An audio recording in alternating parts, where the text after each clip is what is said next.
Hello everyone, good morning.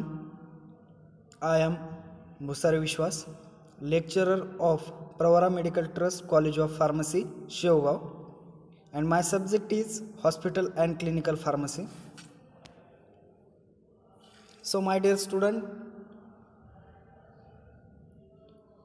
आपण जो clinical फार्मसीचा second part hospital and clinical pharmacy जे आहे त्यामधील क्लिनिकल फार्मसीमधील मॉडर्न डिस्पेन्सिंग आस्पेक्ट हा जो चॅप्टर आहे हा गेल्या 2 ते 3 लेक्चरपासून स्टडी करत आहोत.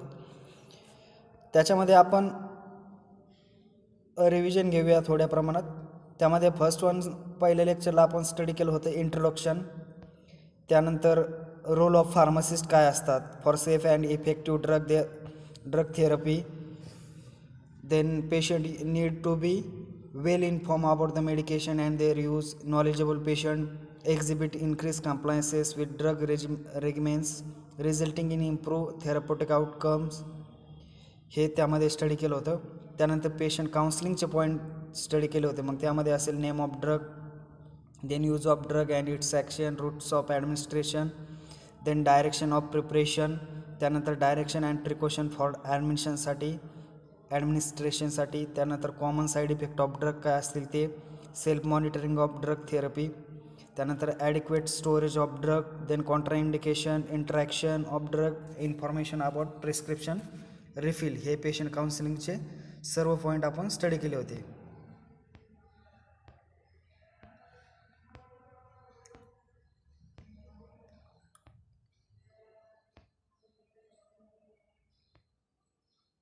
त्यानंतर मागील लेक्चरला स्टडी केलं होतं की effect of under utilisation of drug. त्यामध्ये त्याचे रिझन स्टडी केले होते.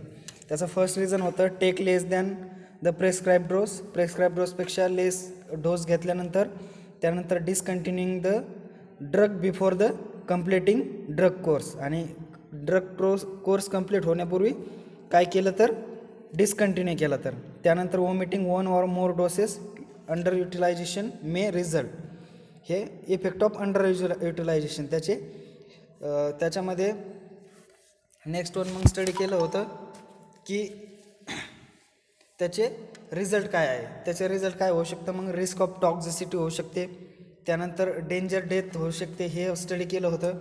त्यानंतर आणखी काय स्टडी केलं होतं, कंजेस्टिव्ह कार्डियक फेल्युअरचं जे पेशंट असेल त्याच्याशी रिलेटेड, त्याच्यानंतर वॉमिटिंग सिंगल डोस, त्यानंतर effect of over utilisation. Next one जो पॉईंट आहे तो होता इफेक्ट ऑफ ओव्हर युटिलायझेशन. मग ओव्हर युटिलायझेशनमध्ये आपण त्याचेही रिझन स्टडी केले होते मागील लेक्चरमध्ये. त्याच्यामध्ये फर्स्ट वन होतं drug it may happen due to the following रिझनमुळे होतं. मग त्यामध्ये फर्स्ट रिझन काय आहे, taking more than prescribe dose, आणि प्रेस्क्राईब डोसपेक्षा जास्त प्रमाण घेतल्यामुळं होऊ शकतं, ते एक होतं.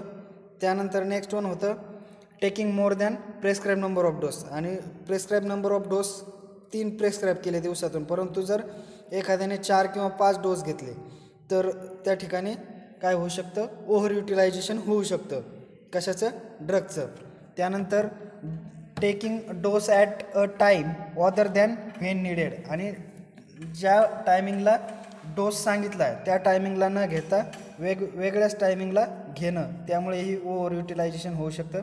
त्यानंतर taking the same medication from 2 or more different bottles simultaneously, आणि 2 or किंवा डिफरंट बॉटलमधून सेम डोस घेणं, त्यामुळेही ओव्हर युटिलायझेशन होऊ शकतं.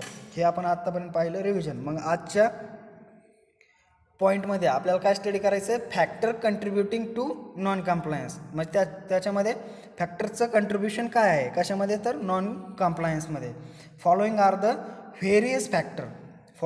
Various factor that result in patient non compliance. म्हणजे फॉलोइंग जे फॅक्टर दिलेले आहेत, खाली दिलेले जे एनलिस्ट केलेले फॅक्टर आहेत, ते फॅक्टर कशाप्रकारे त्यांचा रिझल्ट आहे किंवा ते कशाप्रकारे अफेक्ट करतात patient non कम्प्लायन्सवरती.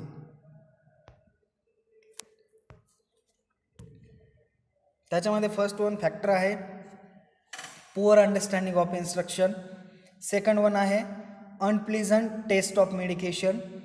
Then third one आहे fear becoming drug dependent. Fourth one आहे side effect of drug. Fifth one आहे मल्टिपल ड्रग थेरपी. 6 आहे asymptomatic nature of the patient. 7 आहे डिले ऑफ फिजिशियन और pharmacist resulting in board waiting for the drug. 7 आहे measurement of medication. 8 cost of medication. 9 frequency of administration and last one is a duration of therapy of illness. last one काय आहे duration of therapy and last one आहे illness. हे असे factor आहेत. त्यात first factor काय पाहिलं आपण पुअर अंडरस्टँडिंग ऑफ इन्स्ट्रक्शन, त्यानंतर अनप्लेझंट टेस्ट ऑफ मेडिकेशन, त्याच्यानंतर fear becoming the drug dependence, then next factor side effect of drug, next factor multiple drug therapy, next one asymptomatic nature of the patients, then delay of physician or pharmacist resulting in board waiting of the drug, then measurement of medication, then cost of medication, frequency of administration, duration of therapy and last one is a illness. One by one डिटेलमध्ये study करूया. त्यामधील first factor study करूया poor understanding of instruction. Poor understanding of instruction त्यामध्ये काय सांगितलं ह्या फॅक्टरमध्ये the instruction given by the physician और pharmacist may not be followed correctly. आणि जो फिजिशियन आहे किंवा फार्मासिस्ट आहे त्याने ज्या इन्स्ट्रक्शन दिलेले आहेत कोणाला पेशंटला त्या काय न करणे करेक्टली जशाचं तसे त्या ठिकाणी फॉलोड न करणं.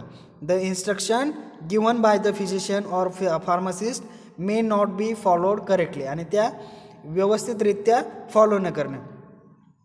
There may be wrong interpretation of the instruction given on the label. त्यात काय होणार त्याच्यामुळे काय होतं म्हणजे रॉंग इंटरप्रिटेशन होतं कशाचं instruction given on the label. Example काय आहे मग त्याचं in interpreting a prescription that read in interpreting prescription that read tetracycline 250 mg every 6 hours. म्हणजे जे दिलंय समजा एक्झाम्पल काय आहे इंटरप्रिटिंग प्रिस्क्रिप्शनवरती काय दिलंय टेट्रासायक्लिन 250 mg एव्हरी 6 आवर्ससाठी. पण काय होतं त्यानंतर some patient interpret it as around the clock 24 hours and take the dose 4 times.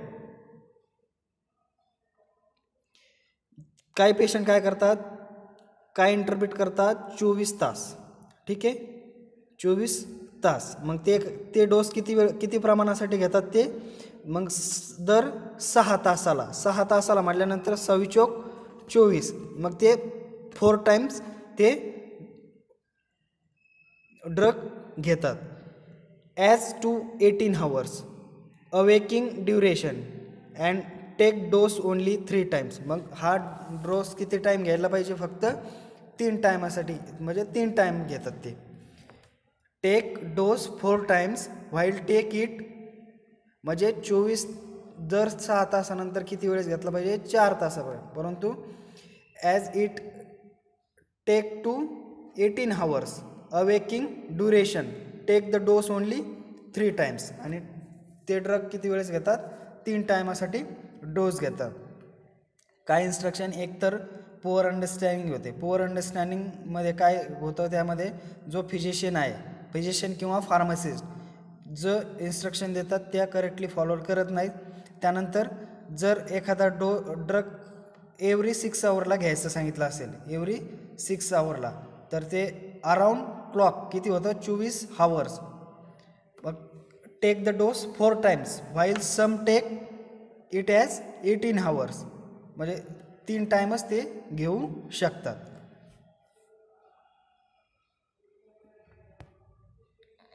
Then next factor आहे unpleasant taste of medication. It is a common problem with the use of oral liquids children. आणि unpleasant taste म्हणजे हा एक टेस्टमध्ये त्या ठिकाणी common problem आहे. Unpleasant taste is a common problem with use of oral liquids children. आणि जे ओरल लिक्विड्स आपण चिल्ड्रनला देतो त्या ओरल लिक्विड्सची काय शक्यतो अनप्लेझंट टेस्ट असते. त्याच्यामध्ये काय असतं, हा एक कॉमन प्रॉब्लेम आहे. Use of flavours and sweeteners in antimicrobial agent helps to improve the compliance. आणि फ्लेवर किंवा स्वीटनिंग एजंट आपण सुटिक्समध्ये पाहतो ॲडिटिव्ज असतात, त्यानंतर फ्लेवरिंग एजंट असतात, त्यानंतर स्वीटनिंग एजंट असतात. सपोज एक्झाम्पल जर पाहिलं आपण सुक्रोज सिरप पाहिली, जनरल एक्झाम्पल पाहिलं सुक्रोज सिरप पाहिली, ती सिरप कशी असते, त्याचा टेस्ट कसा असतो, स्वीट असतो. मग त्यामुळे काय होतं, जर हे कशामध्ये वापरतो आपण, यूज ऑफ फ्लेवरिंग एजंट आणि स्वीटनिंग एजंट कशामध्ये यूज करतो, तर अँटीमायक्रोबियल एजंटमध्ये. ते अँटीमायक्रोबियल एजंटमध्ये हे यूज केल्यामुळं काय हेल्प होते, इम्प्रूव्ह द कंप्लायन्सेस, म्हणजे त्याची टेस्ट इम्प्रूव्ह होते, अनप्लेझंट टेस्ट येत नाही त्याची. त्यानंतर नेक्स्ट फॅक्टर आहे fear becoming drug dependent. Next factor आहे fear becoming drug dependence. Some patient think that they may become drug dependent for activities like a sleep. आणि काही पेशंटची अशी मानसिकता असते की एखाद्या पेशंटला काय होतं, सपोज एखादी टॅबलेट घेतल्याशिवाय झोप येत नाही किंवा एखाद्याला झोपेची गोळी घेतल्याशिवाय झोपच येत नाही. मग त्यांची मानसिकता काय असते, they may be become the drug dependent for activities like that sleep. म्हणजे त्यांना काय वाटतं की आपण ड्रग डिपेंडंट आहोत आणि त्यामुळे एखादा पेशंट काय करू शकतो की झोप येत नसेल तर झोपेची गोळी घेतो असं वगैरे. ठीक आहे, सम पेशंट थिंक दॅट, काही पेशंटची मानसिकता अशी असते की they may be become dependent for the drug dependent for the activities like sleep. त्यानंतर नेक्स्ट वन आहे साईड इफेक्ट्स. नेक्स्ट जो फॅक्टर आहे तो काय आहे, साईड इफेक्ट. साईड इफेक्टमध्ये काय आहे मग, the adverse effect nausea, vomiting, hair loss. Adverse effect काय आहेत, नॉझिया असेल, वॉमिटिंग असेल, hair loss. Drugs are sufficiently due reduction in quality of life which result in non compliance. The ability of certain antipsychotic drugs and antihypertensive drug to cause sexual dysfunction have also resulted in non-compliance. The warning of possible adverse reaction to the patient may result in non-compliance. Adverse इफेक्टमध्ये काय दाखवलं जनरलमध्ये, nausea, vomiting, hair loss. आणि the drugs are sufficiently due to कशामध्ये, due to reduction in quality of life which result in non compliance. त्याचा result काय होतो, non compliance. त्याच्यानंतर जे ॲबिलिटी असते सर्टन ड्रगची, त्याच्यामध्ये अँटीसायकोटिक ड्रग असेल and anti hypertensive. To causes काय कॉज करतं, ते डिसफंक्शन कॉज करतं and have also result in non compliance.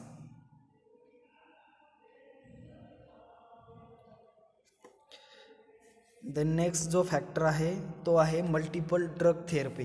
Next जो फॅक्टर आहे तो आहे multiple drug therapy. It is generally felt that the greater number of drug a patient is taking higher is the risk of non-compliance. The similarity of appearance, size, color, shape of certain drugs may result in confusion and thus non-compliance. आणि similarity ड्रगची असू शकते, त्यामध्ये त्याची size same असू शकते, त्याचा colour same असू शकतो, त्याचा शेप कलर म्हणजे एखादी टॅबलेट असेल, 2 टॅबलेट घेतले आपण, दोन्ही टॅबलेटचा कलर सेम आहे, साईज सेम आहे आणि शेपही सेम आहे, परंतु त्याच्यामध्ये जे कंटेंट असेल, इन्ग्रेडियंट जे असेल ते डिफरंट आहे. म्हणजे डिफरंट इन्ग्रेडियंट डिफरंट डिसीजवरती वर्क करतं, परंतु साईज, शेप आणि कलर सेम असल्यामुळे म्हणजे त्याचा सिमिलर ॲपिअरन्स असल्यामुळे सर्टन ड्रग्स त्यामुळे काय होऊ शकतं, कन्फ्युजन होऊ शकतं आणि त्यामुळे नॉन कम्प्लायन्स होऊ शकतो. देन लास्ट वन आहे the patient may get confuse between two small white tablets. आता जसं एक्झाम्पल सांगितलं होतं मी की पेशंट कशामध्ये कन्फ्यूज होऊ शकतो, between two small white tablets, one of 0.25 m digoxin and another of 40 mg furosemide. आता डिगॉक्झिन जे आहे ते कशासाठी यूज करू शकतो आपण, कार्डिओटॉनिक म्हणून यूज करू शकतो. जी 0.25 mg ची टॅबलेट आहे ती आपण कशासाठी यूज करू शकतो, तर डिगॉक्झिन ती आपण कार्डिओटॉनिक्स म्हणून यूज करू शकतो. आणि जी अनदर टॅबलेट आहे 40 mg फ्रोसेमाइड, ती फ्रोसेमाइड ॲज अ डायरेटिक्स म्हणून पण आपण वापरू शकतो. परंतु त्यांचा यूज वेगळा आहे, कॅटेगरी वेगळी आहे. एक तर कार्डिओटॉनिक आहे आणि एक काय आहे, डायरेटिक आहे. परंतु कन्फ्युजन कशामुळे होतं, त्याचा कलर सेम आहे, त्याची साईज सेम आहे, त्याचा शेप सेम आहे, त्यामुळे काय होतं, कन्फ्युजन होऊ शकतं त्यामध्ये मल्टिपल ड्रग थेरपीमध्ये. देन नेक्स्ट वन आहे asymptomatic nature of patient. Next one factor काय आहे, asymptomatic nature of patient. In case of an asymptomatic patient it is difficult to convince patient by explaining the value of drug therapy. आणि कोणत्या केसमध्ये पेशंटला convince करणं difficult असतं किंवा explain करणं डिफिकल्ट असतं ड्रग थेरपीची व्हॅल्यू, तर असिम्प्टोमॅटिक जो पेशंट आहे त्याला काय करणं डिफिकल्ट असतं. It is a difficult to convince patient by explaining value of drug therapy. Then next one आहे this result in non compliance especially in hypertensive patient. आणि त्याचा रिझल्ट काय होऊ शकतो, नॉन कम्प्लायन्स होऊ शकतो. आणि इस्पेशली कोणत्या केसमध्ये होऊ शकतं, ते हायपरटेन्सिव्ह किंवा हायपरटेन्शनमध्ये जे पेशंट हायपरटेन्सिव्ह असेल त्या पेशंटमध्ये, especially as the patient remains asymptomatic even after discontinue therapy.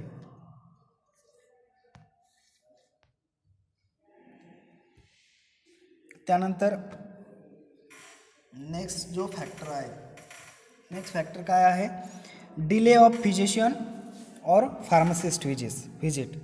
Next one delay करणे फिजिशियन किंवा फार्मासिस्टची visit. If a patient has to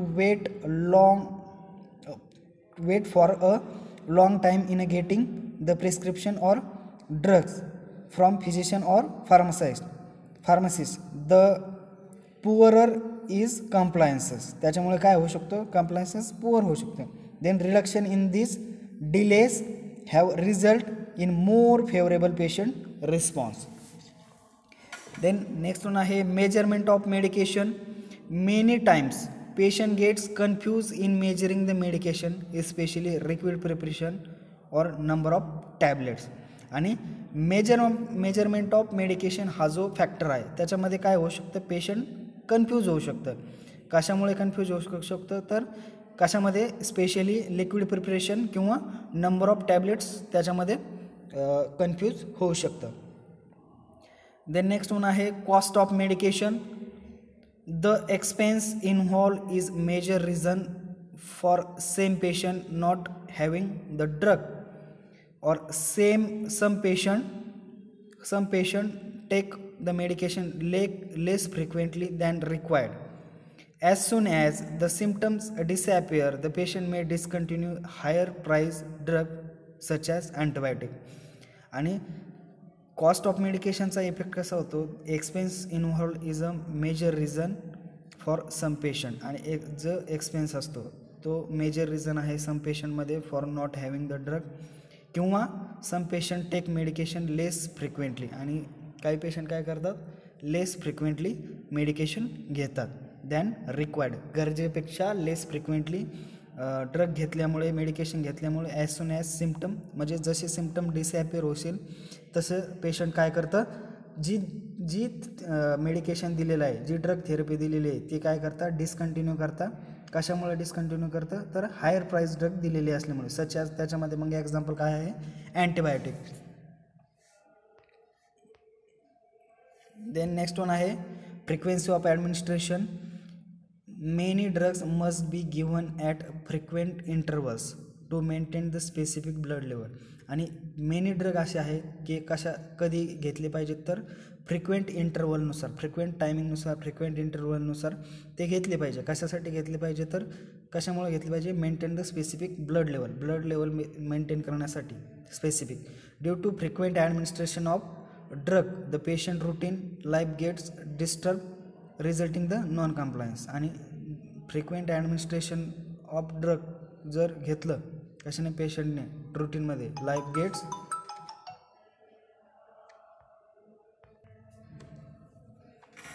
आणि काय होतं, नॉन कम्प्लायन्सचा रिझल्ट त्या ठिकाणी होऊ शकतो. देन नेक्स्ट वन आहे duration of therapy. There is a greater risk of non compliance. There is a greater risk of non compliance in patient having chronic disorder requiring longer duration of therapy. आणि जो लास्टचा factor जो आहे तो आहे last factor illness. The nature of patient's illness may contribute to non-compliance. Patient with chronic hypertension, then psychiatric disorder and schizophrenia are more likely to be non-compliant. Then next one is steps improve compliance. आणि compliance improve करण्याच्या steps काय आहेत तर identification of risk factor that may contribute to non-compliance. पहिली step काय आहे, identification करणं कशाचं, रिस्क ऑफ फॅक्टरचं, that may contribute non compliance, ही फर्स्ट स्टेप आहे.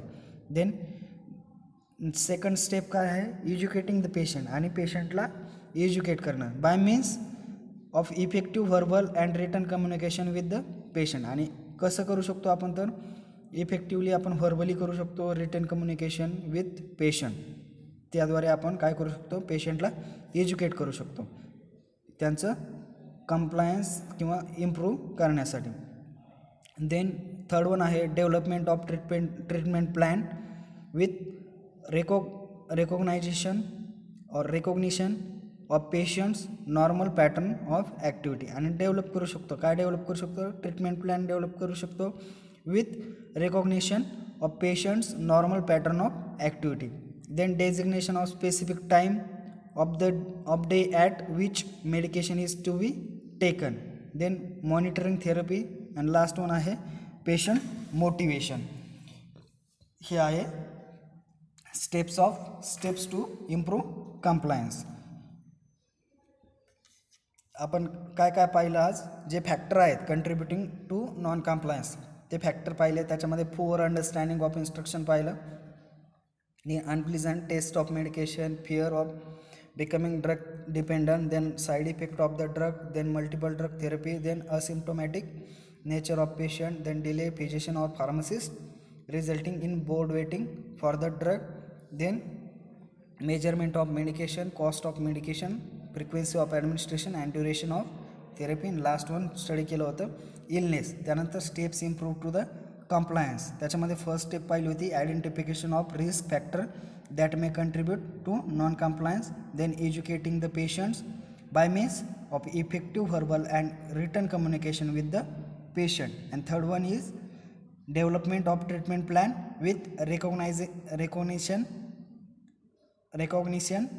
of patients normal pattern of activities. Fourth one, designation of specific time of day at which medication is to be taken.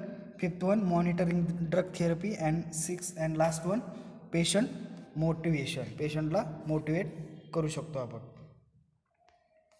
Then next one आहे advice for use of common drugs. हे आपण next लेक्चरला study करूया advice. Thank you everyone.